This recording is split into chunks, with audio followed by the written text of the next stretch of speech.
যে আমাদের যে এমপি অভিজিৎ বাবু বলতে নেই যে এত দ্রুততার সঙ্গে উনি কাজ করেছেন। আমি গেছি ওনার কাছে আমাদের দাবি নিয়ে, চিঠি নিয়ে গেছি, কিন্তু উনি সেসব না দেখে বললেন আপনার সমস্যাটা কী। বললাম যে এরকম 14 সালে এটা অ্যাপ্রুভড হয়েছে, কিন্তু এখনও টাকা স্যাংশন হচ্ছে না।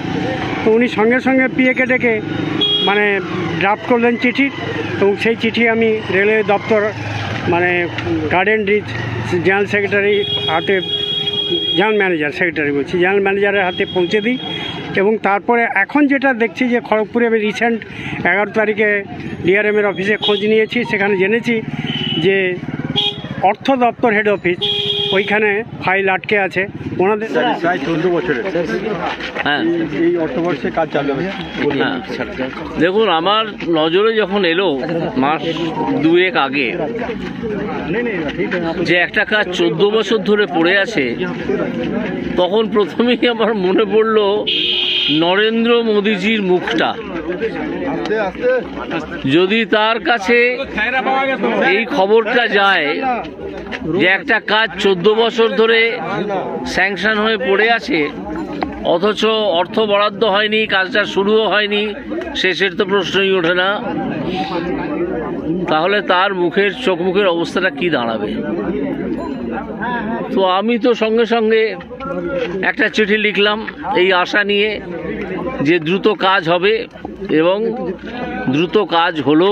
এতদিন পড়ে থাকা এতে আমি লিখেছিলাম যে এতদিন পড়ে আছে, এবার যদি না হয় আমি কিন্তু রেল দপ্তরে মিনিস্টারকে একটা চিঠি লিখব। তো দেখলাম এসব করতে হলো না, দ্রুত হয়ে গেল।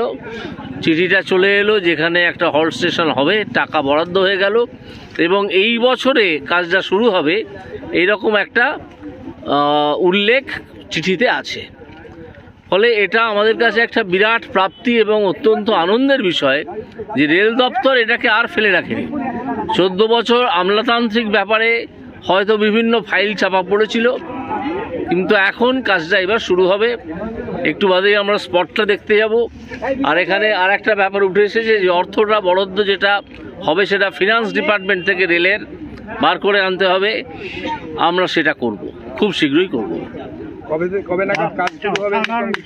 কবে নাগাদ কাজ শুরু হবে তা আমি এক্ষুনি বলতে পারছি না, তবে আমি আশা করি এপ্রিল মাসের মধ্যে কাজ শুরু হয়ে যাবে হল্ট স্টেশনের, এবং আমরা টাকাটা এনে ফেলতে পারবো, টাকাটা স্যাংশন করিয়ে নিতে পারবো।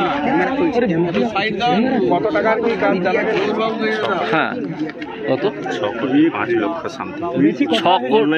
টাকার পরিমাণ খুব বেশি নয়, 6 কোটি 5 লক্ষ। মানে ভারত সরকারের যে বাজেট স্যাংশন থাকে তার তুলনায় এই টাকাটা নস্যি পরিমাণ টাকা। সেটা পেতেও এতদিন, সেটা এখনো আমরা পাইনি, সেটা পেতে আবার কতদিন লাগে দেখি। না হলে আমাকে আবার রেল দপ্তরের কাছে যোগাযোগ করে, আমি সামনের সপ্তাহেই দিল্লি যাব, সেখানে গিয়ে যোগাযোগ করে ব্যাপারটাকে ক্লিয়ার করে আনতে হবে, এবং সেটা আমি তার জন্যে আমি কাজ করব। তো এই মানুষ একটু আনন্দিত হচ্ছেন, একটু তাদের সুবিধে হবে, একটা হল্ট স্টেশন হলে সুবিধে হয় এইরকম।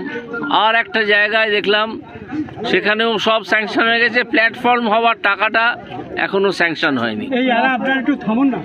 এই প্ল্যাটফর্ম হওয়ার টাকা স্যাংশনের জন্য আমরা উদ্যোগ নিয়েছি, আমি, আশিসবাবু এবং অন্যান্য যারা আছেন এই উদ্যোগ নিয়েছি, এবং আমরা আশা করছি এই জায়গাটা হচ্ছে বড় কি যেন জায়গাটার নাম, বড় কৃষ্ণনগর। সেখানে আমরা আশা করছি প্ল্যাটফর্ম তৈরির টাকাটাও আমরা বার করে আনতে পারবো, এবং সেখানে স্টেশন হবে এটা নীতিগত সিদ্ধান্ত হয়ে গেছে। টাকাটা বার করে এনে প্ল্যাটফর্মের কাজটা শুরু করতে হবে, এই হচ্ছে ব্যাপার।